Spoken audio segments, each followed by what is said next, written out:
로마서 3장 23절. 모든 사람이 죄를 지어 하나님의 영광에 이르지 못하더니. 아멘. 시편 23편 1절에서 4절입니다. 주는 나의 목자시니 내게 부족함이 없으리로다. 그분께서 나를 푸른 초장에 누이시며 잔잔한 물가로 인도하시고 내 혼을 회복시키시며 자신의 이름을 위하여 의의 행로들로 나를 인도하시는도다. 참으로 내가 사망의 그늘진 골짜기를 다닐지라도 해악을 두려워하지 아니하리니 주께서 나와 함께 계시며 주의 막대기와 주의 지팡이가 나를 위로하시나이다. 아멘. 식구들마다 방 하나씩 다 갖고 계신가요? 좀 그런 편이죠? 제 방은 늘 어수선합니다. 정리가 잘 안 됩니다. 제가 유튜브에서 정리의 달인이 하는 말을 좀 들어봤는데 제일 첫 번째가 버리라. 버려야 된다. 그래야 깨끗해진다는 거죠. 근데 제가 그래 그럼 좋다. 그럼 한번 버려서 방 좀 깨끗이 치워보자 그랬는데 이게 막상 버리려고 그러니까 이게 용기가 필요하더라고요. 못 버리겠어요. 옛날에 우리 어머님이 뭐 박스, 비닐봉다리, 유리병 이런 것들 이렇게 못 버리고 놔뒀다가 나중에 쓰고 이런 걸 봤는데 그래서 그런가 못 버리겠더라고요, 저는. 그래서 조금 버리다가 말고 다시 지저분하게 살고 있습니다. 사람들의 생각은 버려야 한다고 생각을 하지만 근데 나중에 필요할 때가 있어요. 그때는 별거 아닌데도 돈 주고 사야 합니다. 그래서 이제 버리지 못하는 경우들이 있는데 예수님이 버림을 받았습니다. 예수님이 버림을 받아서 십자가에서 죽으셨는데 알고 보니까 이분이 우리에게 최고의 중요한 가치 있는 분으로 나중에 다시 살아나셨습니다. 부활하셨습니다. 자, 이거는 우리 기독교의 가장 기본 진리인데요. 그러면 왜 예수님께서 이 세상에 오셔서 죽으셨나? 왜 부활하셨나? 이거를 아는 것이 가장 중요합니다. 이건 모르면 남들이 하는 얘기 듣고 그런 걸 믿는구나 이런 정도로는 구원이나 여러 가지 믿음 생활이 제대로 되질 않습니다. 사람들이 행복을 얻기 위해서 공부 열심히 합니다. 돈을 열심히 법니다. 노력을 합니다. 그러면서 돈 하면서 삽니다. 원하는 만큼 돈을 버는 사람도 있지만은 대개는 그러지 못하죠. 근데 내가 원하는 만큼 돈을 많이 벌었다고 해서 행복합니까? 대개 사람들은 돈이 많으면 행복할 걸로 생각을 하는데 근데 여러분 아시잖아요. 재벌들 생각해 봅시다. 돈 많은 재벌들. 그 자식들이요. 형제간에 얼마나 싸우고 물고 뜯고 소송하고 난리가 납니다. 여러분 아시죠? 삼성 회장 딸 이 재산이 2천억이었는데 미국에서 뉴욕인가에서 제가 미국에 있을 때 소식을 들었는데 뉴욕에서 자살하고 말았어요. 그 부자가. 왜 사람들이 이렇게 힘들어하는가? 왜 사람들은 자꾸 점쟁이를 찾아갑니까? 왜 궁합을 봐야 됩니까? 왜 부적 붙이고 다녀요? 여러분 부적 심심해서 붙이고 다닙니까? 아무 문제 없는데 난 행복한데 난 너무 행복해. 나 부적 붙이고 다닐 거야. 그럽니까? 뭔가 불안하기 때문에 불안하고 일이 안 되니까 부적을 붙이고 있다는 것은 그 가정에 고통이 많다는 뜻입니다. 제가 신림동 골짜기에 그 무당집들이 거기 지금도 난곡이라는 이름을 쓰는지 모르겠어요. 그때만 해도 난곡이라는 곳에 무당들이 쭉 많이 살았어요. 제가 한동안 무당 전도하러 다닌다고 하면서 한 1년 정도 그 동네에 들어갔는데 제가 그때 2천만 원짜리 부적을 본 적이 있습니다. 여러분 보통 부적은 뭐 5만 원짜리 10만 원짜리 그러면은 한지에다가 뭐 빨간 글씨로 막 이렇게 흘려 글씨인지 그림인지 해가지고 주잖아요. 그때 제가 2천만 원짜리 부적을 봤는데요. 이거는 대리석을 팠어요. 여러분 이거 아셔야 됩니다. 부적값이 비쌀수록 그 집에 문제가 많다는 겁니다. 처음에 점쟁이 찾아가면 5만 원짜리 10만 원짜리 해줍니다. 그런다고 문제 해결됩니까? 뭐 되는 것 같아도 안 돼요. 또 더 큰 문제 와요. 그러면 그 다음에 또 찾아가죠. 그럼 100만 원짜리 해야 돼요. 또 그 다음에 또 가면 1,000만 원짜리 해야 돼요. 제가 아는 목사님은 그분은 부모님들이 다 무당이었어요. 그러니까 어머니는 무당, 아버지는 박수.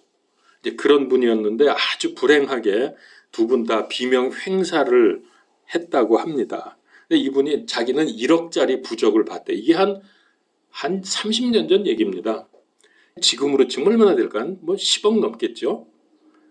글쎄 그거 저는 뭐 어떻게 됐는지 모르겠는데 여러분 만약에 금판으로 부적을 만들었다고 합시다. 1억짜리. 그럼 문제가 해결됩니까?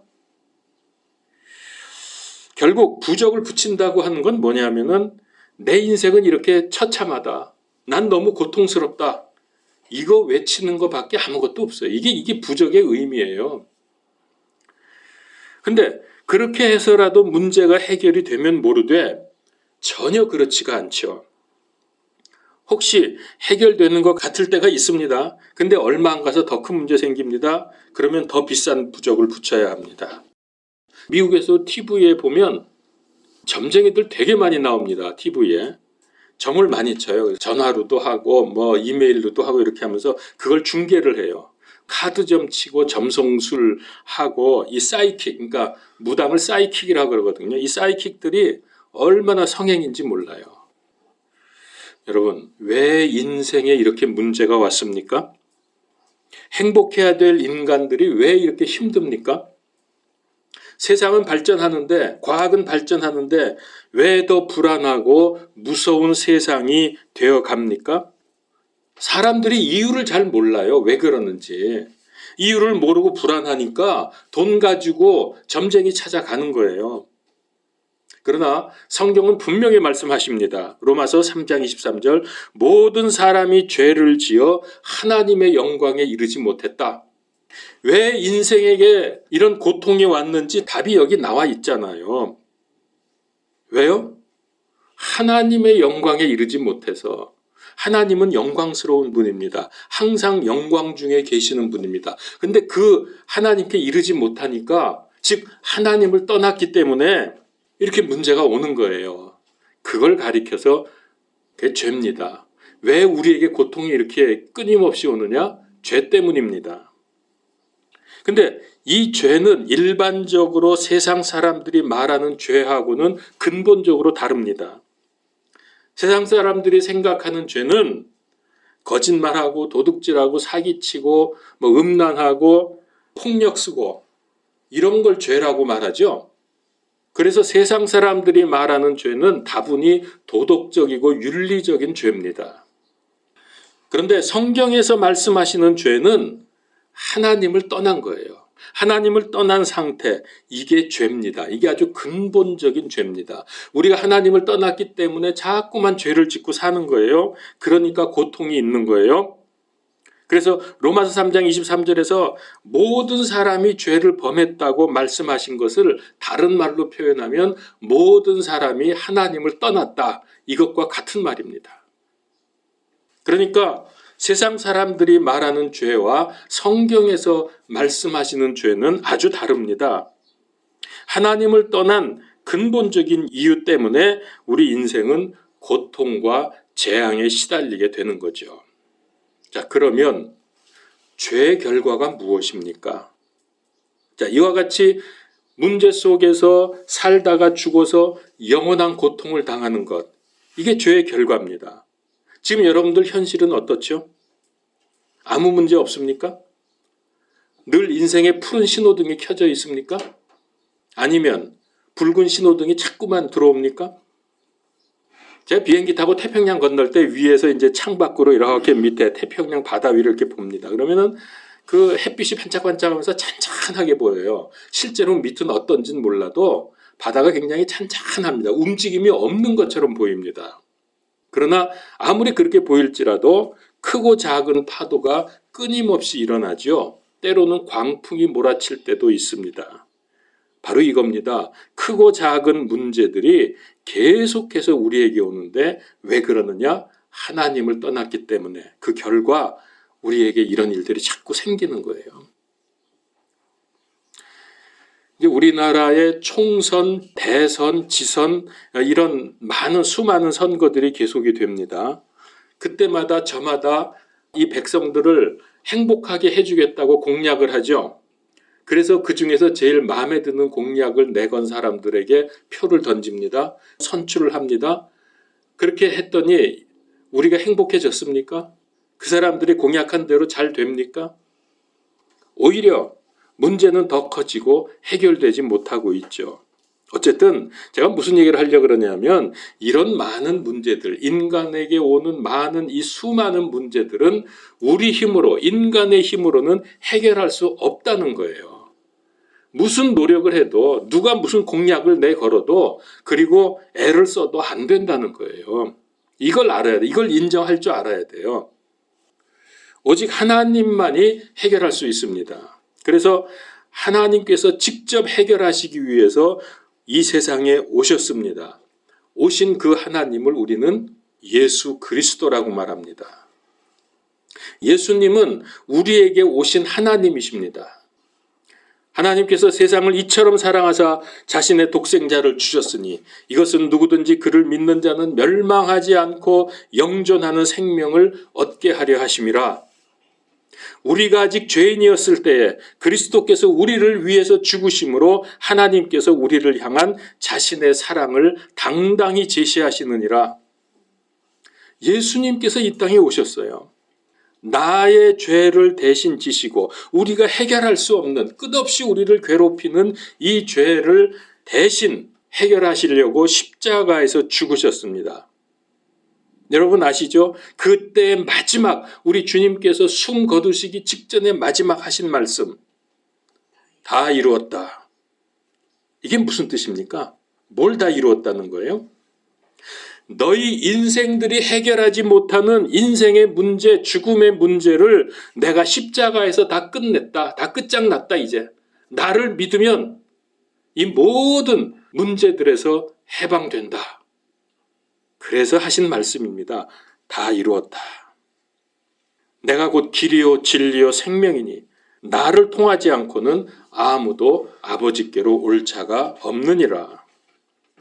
나 때문에 십자가에서 죽으시고 부활하신 예수님을 믿음으로 하나님 아버지를 만날 수 있습니다. 아까 제가 그랬죠. 우리의 죄의 근본적인 원인은 하나님을 떠났기 때문이다.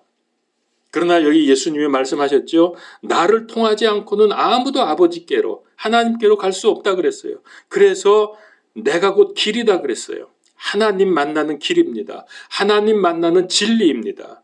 하나님 만나는 생명입니다. 하나님 만나면 일단 구원받습니다. 그리고 인생의 모든 문제를 맡길 수 있습니다. 그러면 전능하신 하나님께서 그 문제를 담당하십니다. 내가 할 필요가 없어요. 여러분 걱정이 많으시죠? 불안합니까? 두렵습니까? 문제가 있습니까? 예수님을 믿게 되면은 더 이상 이런 것들에 대해서 별로 답도 되지 않고 해결도 되지 않는 그런 세상적인 방법을 쓸 필요가 없습니다. 예수님이 누구신지 알고 믿을 때에 이때부터 인생은 완전히 달라집니다. 진짜 축복 누리시기 원하십니까? 하나님의 축복 속에서 살기 원하십니까? 그렇다면 예수님을 나의 구원자, 나의 하나님으로 믿으십시오. 저는 수십 년 목회하면서 수많은 가정을 보아왔습니다. 얼마나 가정마다 괴로움과 염려가 많은지요. 남편은 문제 일으키죠. 부인은 가출하죠. 자식은 자꾸 사고 터지죠. 직장 잃고 기껏 고생해서 돈 벌어놓고 이제 좀 쉬면서 편히 살자, 인생 즐겨보자 했더니 덜컥 암에 걸려버리죠. 얼마나 많은 가정들이, 문제없는 가정이 없어요. 제가 아는 어떤 부유한 분이 있습니다. 그분은 심부전증으로 지금 수발받으면서 연명하고 있어요. 그렇게 건강하시던 분이. 아무리 의학이 발달하면 뭐합니까? 여러분 이 세상 예수 그리스도 외에 어떤 소망도 없습니다. 제가 이런 말씀을 쭉 드렸는데 그러면은 꼭 예수님이어야 합니까? 예수님 아니고 다른 방법은 없습니까? 부처님은 안 됩니까? 부처님, 공자님 다 훌륭하신 분입니다. 우리 인간이 생각할 수 없는 거 생각해내서 좋은 말씀 많이 하셨죠. 우리가 이루지 못할 거 이루셨습니다. 그런 아주 훌륭한 분들입니다. 그런데 인생의 죄 문제는 해결하지 못했습니다. 불교에서는 생로병사, 108번뇌 이런 걸 얘기합니다. 그거 어떻게 해결해요? 그 사람들은 출가하고 수행하고 도 닦고 참선도 하고 육심 끊고 그리고 세상의 인연을 끊는 것을 말합니다. 여러분 그거 아무래도 소용없습니다. 안 되는 거 억지로 하려고 그러면 위장병 걸려요. 죄 문제는 인간 스스로 해결할 수 없습니다. 어떤 노력과 수고와 고생을 해도 안 됩니다. 그래서 오죽하면은 사람은 고쳐서 쓰는 게 아니다. 이런 말이 있습니까? 이거는 우주 만물과 우리를 창조하신 전지하고 전능하신 하나님만이 하실 수 있습니다. 그래서 말씀하시기를 천하 인간에 예수 이름 외에 구원 얻을 다른 이름을 주신 적이 없다고 말씀하셨습니다. 요즘에는 좀 안 그런 것 같은데 여러분 서울역 가보면 한 10여 년 전 그 정도만 해도 대합실에 가보면 사람들이 이제 기차 시간 기다리면서 쭉 앉아 있지 않습니까? 다 비슷비슷하게 보여요. 근데 특징이 있습니다. 어떤 사람들은요, 이제 개찰 시간이 기차 출발하기 한 20분 전, 30분 전에 개찰하잖아요. 근데 개찰 시간 시작되기 1시간 전부터 가서 그 앞에 서 있는 거예요. 그러다가 드디어 개찰이 시작이 돼서 딱 그 출입구를 넘어가면 그때부터 기차 탈 때까지 열심히 뜁니다. 계단을 오르내리면서 기차 탈 때까지 열심히 뜁니다. 왜 그럴까요? 먼 길 서서 가기 힘드니까 먼저 가서 자리 잡기 위해서 체면 불구, 안면 몰수, 그리고서 뜁니다. 그리고 자리 잡아서 자기 자리만 잡는 거 아니에요. 딸 자리, 부모님 자리 해가지고 옷 벗어놓고 가방 올려놓고 막 이러면서 자리 다 잡아놓습니다. 그러면 이제 또 쌈나요. 그러다가 내가 맡은 자리다 그러면 세상에 그런 게 어딨냐 그러면서 막무가내로 앉아버리는 사람도 있고요. 왜 그래요? 불편하니까 서가면 힘드니까. 그런 사람들이 있는 반면에 줄도 안 서고 뛰지도 않는 사람들이 있습니다. 그냥 개찰할 때까지 편안히 앉아 있어요. 그리고 개찰을 해도 그냥 남들 다 들어갈 때까지 기다렸다가 천천히 들어갑니다. 여유 있게. 이 사람들은 필시 특실 손님들입니다. 왜 그럴까요? 자기 지정 좌석이 있기 때문에 뛸 필요가 없어요. 마누라 자리 맡아놓을 필요가 없어요. 다 앉아갈 테니까. 앉을 자리가 있느냐 없느냐가 사람을 이렇게 다르게 만듭니다. 여러분 이거 잘 생각하셔야 됩니다. 16세기 성자로 불리우던 필립 네리라는 분이 그 당시에 최고의 대학이었던 컨티넨탈 대학의 교정을 걷다가 한 청년을 만났습니다. 그래서 묻습니다. 졸업 후엔 뭘 할 건가? 박사 코스를 하겠습니다. 박사 받은 다음에 뭐 할 건가? 훌륭한 지식으로 사람들을 변호할 것입니다. 그 다음에는 돈과 명성을 얻어서 행복하게 살 겁니다. 그 다음에는 늙겠죠? 그 다음에는 죽겠죠? 그 다음에는 할 말이 없어진 거예요. 그래서 이 청년이 그날 집에 가서 곰곰이 생각을 하고 인생에 대해서 돌아보다가 드디어 결심을 했습니다. 하나님께 자기 인생을 맡기기로. 죽음 이후의 영원한 세상을 잘 모르는 사람, 죽음 이후의 영원한 세상에 대해서 애써 무관심한 사람, 내세가 보장되어 있지 않은 사람, 불안합니다. 그들은 내세가 없습니다. 그러니까 무척 뜁니다. 살아있는 동안에도 더 많이 벌고 더 많이 가지려고 무던히도 애쓰면서 뜁니다. 근데 아무리 많이 쌓아놓아도 여러분 갈 때 일전 한 푼 못 가져갑니다. 그거 알면서도 뛰어요. 그렇게 고생을 해요. 그야말로 개고생이지. 고생만 하다 가는 경우가 좀 많습니까? 제가 시애틀에 그 어느 노인 할아버지 한 분 돌아가시는 거 봤습니다. 이분은 돌아가실 때 주먹을 꽉 쥐고 죽지 않으려고 막 눈을 부릅뜨고 발버둥 치다가 죽었어요. 그래서 자식들이 도대체 저 손에 뭐가 있길래 저렇게 주먹을 쥐고 놓질 않는가, 젓가락을 넣어가지고 이렇게 손을 폈어요. 그랬더니 거기서 열쇠 2개가 나왔습니다. 그래서 아버지의 금고를 열어봤더니 거기에 현금으로 100만 불이 들어있어요. 100만 불이면 지금 13억 정도 되는데 그 당시 뭐 이것도 한 20년 전 얘기인 것 같습니다. 그러니 뭐 거의 100억 가깝지 않겠습니까? 그 많은 돈을 거기다 쌓아놓고 죽기가 아까워서, 죽을 수가 없어서 그 발버둥을 치다가 죽었습니다. 여러분, 그가 100만 불 현금을 금고에 넣어놓고 있어서 행복했겠습니까? 너무나 신났습니까, 인생이? 그 반면에 예수 그리스도 믿어서 구원받은 사람, 그 사람은 죽은 후에도, 생명이 끝난 후에도 천국에 이미 내 자리가 보장되어 있기 때문에 그렇게 인생 아둥바둥 뛰면서 살 필요가 없어요. 여유가 있습니다. 불안해하지 않습니다. 심지어 죽음도 두려워하지 않습니다. 왜? 천국이 보장되어 있으니까. 거기에 내가 갈 집이 있으니까.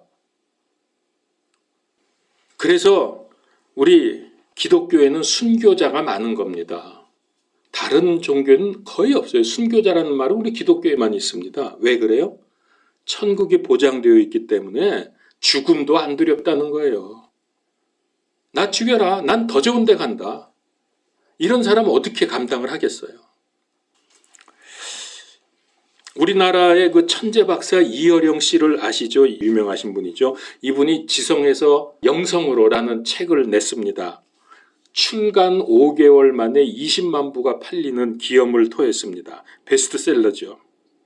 근데 그가 20대 때부터 뭘 했냐 하면은 이 글 쓰고 강연하러 다니면서 기독교에 대해서 비난을 많이 했어요. 반기독교적인 얘기를 많이 했습니다. 그가 한 말의 그 핵심이 뭐냐면은 기독교는 미신이고 허구의 종교다. 이런 말로 하고 다녔습니다. 근데 그러던 그가 인생 후반부에 믿음을 갖게 되었는데 그 믿음을 갖게 된 배경이 이렇습니다. 딸이 있었는데 그 딸의 아들, 그러니까 손자죠. 손자가 지독한 자폐증입니다. 딸은 미국에서 변호사를 해서 굉장히 성공한 사람이었고요. 근데 아들이 자폐증 때문에 할 수 없이 아들을 위해서 변호사 뭐 가지고 있는 모든 거 다 내려놓고 하와이로 갔답니다. 거기에 자폐증을 전문적으로 받아들이는 학교가 있어서 거길 갔는데 이 아이를 데리고 갔는데 학교에서 안 받아요. 왜 그러냐 그랬더니 이 아이는 자폐증이 너무 심해서 우리 학교가 감당을 못합니다. 그러더랍니다. 그래서 이 엄마가 울고불고 하면서 제발 사람 살리는 셈 치고 좀 받아달라고 뭐 그렇게 했다 그래요. 그런데 그 이후로 이 엄마가 얼마나 울었는지 2년을 울다가 보니까 눈이 다 짓물러 가지고 안질 병이 걸렸어요. 눈병이. 그래서 실명을 하게 됐습니다. 이어령 씨가 아버지인데 이분이 딸하고 손자가 그렇게 되니까 얼마나 기가 막힙니까? 그래서 딸을 방문을 하고, 근데 딸은 기독교인이었거든요. 그러면서 아버지 예수님 믿으세요. 그랬더니 이제 아버지가 그래 만약에 예수님이 이거 뭐 고쳐주시면 내가 믿을 수도 있지 뭐 그랬다. 그래서 이제 일단 둘이서 열심히 기도를 했는데 그 자폐증 아이는 모르겠고 제가 엄마죠.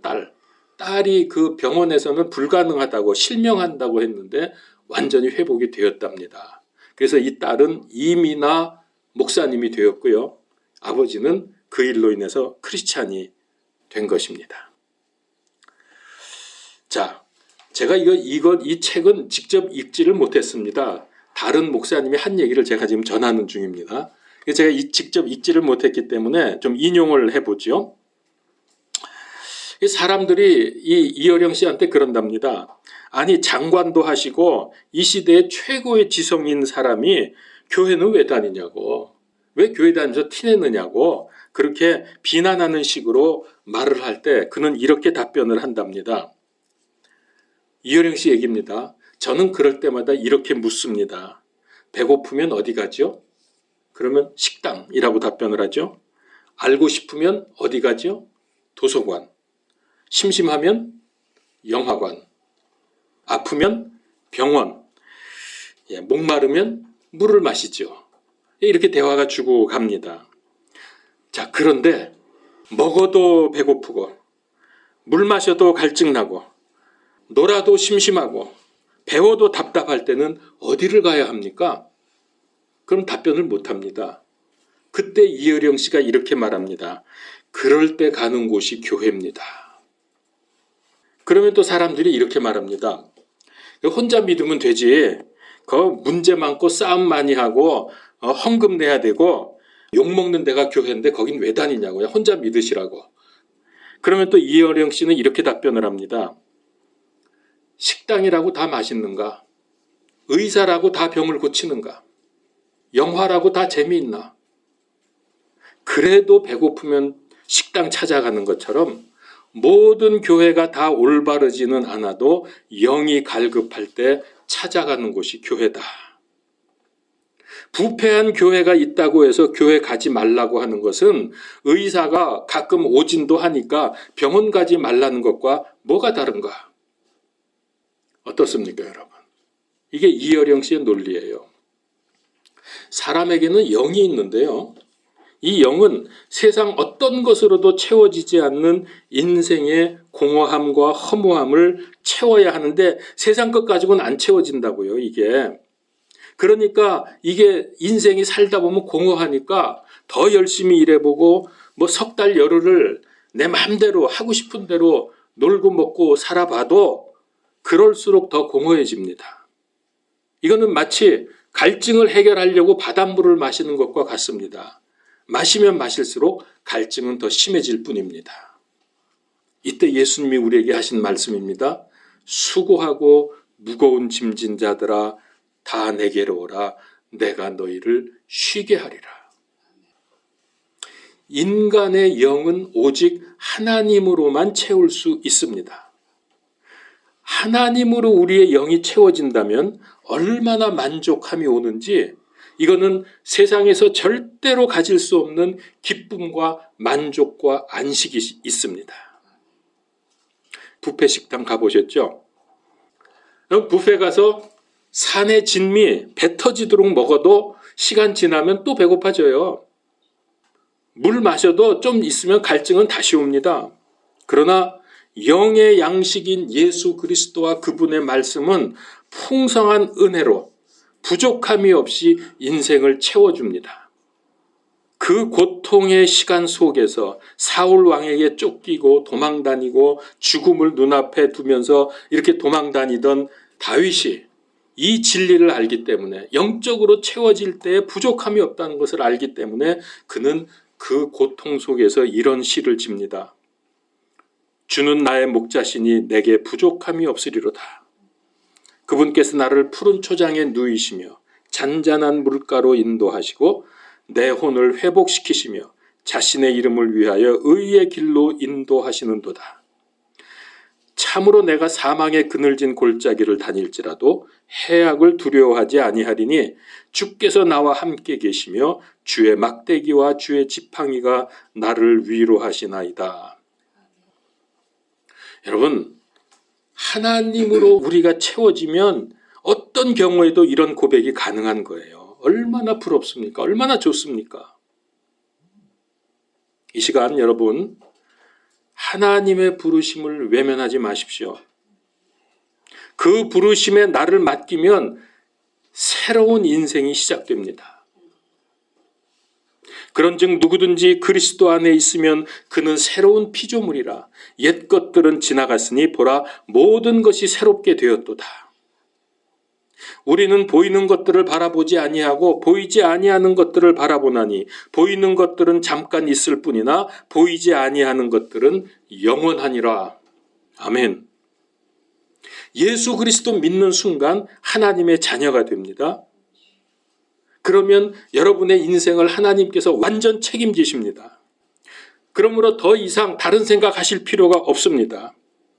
예수 그리스도를 내 인생의 주인으로 모셔드릴 때 여러분들의 인생은 완전한 축복 속에서 새롭게 시작이 되고 영원한 축복을 누리게 될 것입니다. 기도하겠습니다. 하나님, 이 시간 우리가 진심으로 예수 그리스도 영접하고 나의 인생의 주인으로 그분을 맞이하며 믿음으로 승리하게 하시고 하나님의 자녀가 되는 축복 누리기를 원합니다. 아버지, 지금까지는 우리가 믿는다고 했고 또 믿는 모양은 보였지만은 과연 내 마음속, 내 영으로 깊숙한 곳에 예수님이 들어와 계시는지, 예수님을 나의 주인으로 모시고 예수님께 순종했는지 다시 한번 돌아봅니다. 우리와 함께 하시고 성경에서 말씀하신 이 놀라운 축복을 우리 모두가 다 누리게 하여 주시옵소서. 예수 그리스도 이름으로 기도하옵나이다. 아멘.